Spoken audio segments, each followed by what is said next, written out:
prévisionnel de 3 milliards de dirhams. Dernier jour, quel impact sur l'activité portuaire? La plateforme stratégique du Détroit a-t-elle été affectée? Pour en parler, l'invité de ce journal est le directeur général de l'autorité portuaire Tanger Med, Idriss Arabi, qui reviendra avec nous également sur les performances de 2025. Et pour terminer, on ira à Berlin, où le Royaume est à l'honneur de l'European Film Market, l'un des grands marchés mondiaux du film, aux côtés de Cannes et de Los Angeles, une reconnaissance majeure pour le cinéma marocain. L'Araish, Knetra, Sidi Qassem et Sidi Slimane, officiellement classés zone sinistrée, un arrêté déclarant les intempéries, événement catastrophique, a été signé aujourd'hui selon un communiqué du département du chef du gouvernement. La situation reste bien évidemment sous haute vigilance. Les pluies continuent d'impacter plusieurs régions et la mobilisation, elle, ne ralentit pas. Évacuation préventive, hébergement d'urgence, suivi permanent des cours d'eau. Les autorités restent déployées sur tous les fronts et sur le terrain pour sécuriser les zones les plus exposées. Et au-delà de l'urgence et de la gestion immédiate, un dispositif d'accompagnement a également été enclenché sur haute instruction royale, un vaste programme d'aide pour soutenir les populations touchées. Pour en détailler les contours, Jazia El-Hammari est avec nous sur le plateau. Jazia, bonsoir. Alors concrètement, comment s'articule ce programme annoncé aujourd'hui?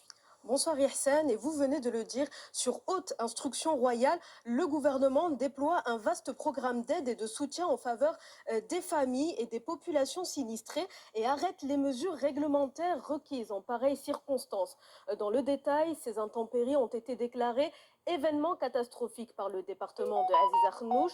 Et point essentiel, vous l'avez annoncé en ouverture de ce journal, les communes de 4 provinces ont été déclarées zones sinistrées par le chef du gouvernement, à savoir, regardez, l'Araïch, Knetra, Sidi Qassem et Sidi Slimane. Concernant le programme d'aide et de soutien, il est doté d'un budget prévisionnel de 3 milliards de dirhams.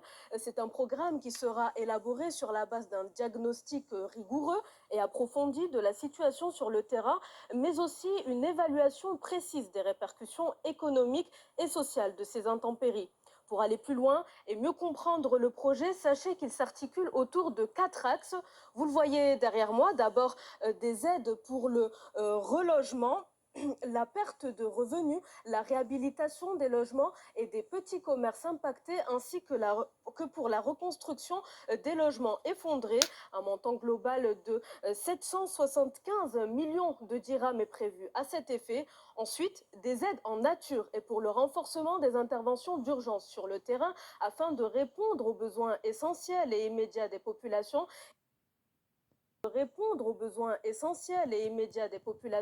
Et cela à hauteur de 225 millions de dirhams, des aides destinées aux agriculteurs et aux éleveurs, lourdement impactés aussi. L'enveloppe allouée dans ce sens représente 300 millions de dirhams.